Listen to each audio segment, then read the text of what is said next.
And we're back with more Spotlight on. We've had our first guest today, who is Stephen Michael Quezada, and we actually have some more questions for you. Okay. So through Breaking Bad, you've gotten to do all kinds of really awesome experiences, like going to the Emmys. And one day, James and I would like to maybe go to the Emmys, but until then, we'd like to live vicariously through you. Absolutely. And we'd like to hear about your experience. The Emmys, I mean, the Emmys and the SAG Awards, I actually got a SAG nomination this year.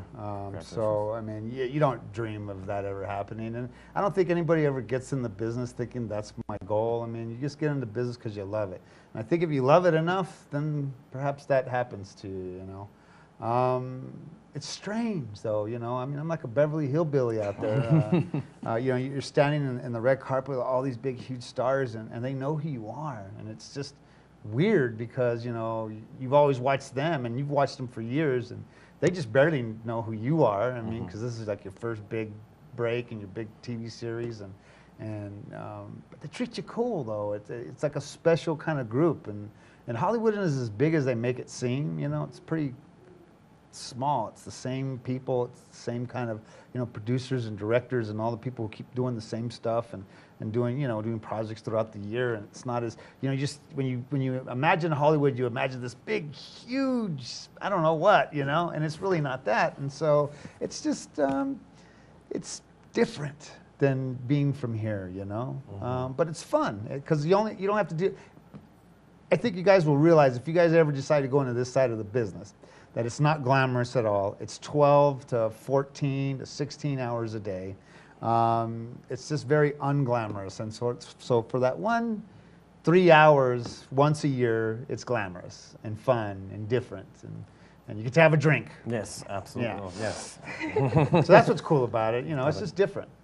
I like it. I like it. That's awesome. Well, we wanted to know also, I mean, just having all that opportunity and all that, being around everybody, can you tell us who's your favorite person to be around in that community, I want to say? Wow. You know, the cast of Breaking Bad has been like my family. It's like 6 years, you know. You know, we constantly texting each other and communication with each other, even after we've wrapped, you know, a couple of weeks back. We continue to communicate, and, you know, we're very supportive of everybody.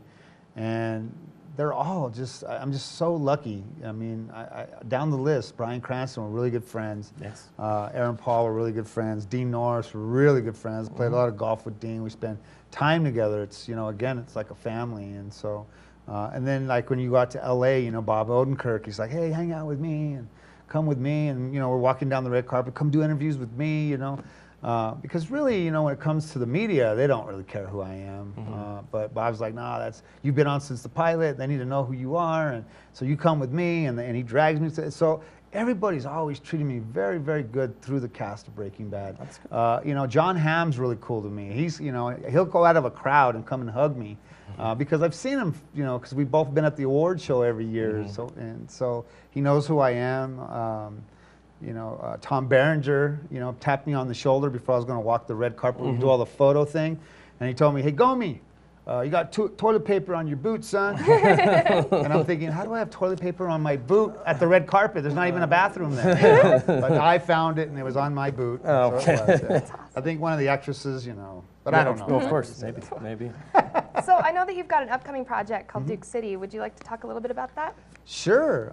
You know, that's the next project I think New Mexico needs to do. I think we in New Mexico need to figure out how we learn the above-the-line work, which is mean producer, executive producer, bringing in our own writers, bringing in our own crews, and creating our own stuff. I mean, you got to realize that, you know, the crews here in New Mexico are the reason for the success of New Mexico.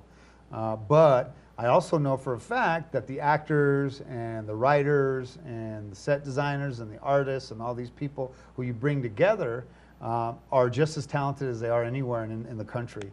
And so Duke City is basically that. I'm bringing all these people together so we can work on our own project and pitch it and sell it and learn the industry inside and out. There's no reason for us not to move. That's got to be our next step. We can't forever continue to rely on Hollywood and our tax incentives and all these things coming into the state to bring work. The only way we're going to create work here is if we create it ourselves. And so Duke City, I play an undercover DEA agent And in the cast, I have Wes Studi, Chad Brummett, Chris Rainey, Salome Martinez, Miguel Martinez. I mean, on and on and on. Some of the best actors that work here in a lot of films and television series out here. They don't get a lot of credit because they're guest star roles or whatever, but they're hard-working, great actors.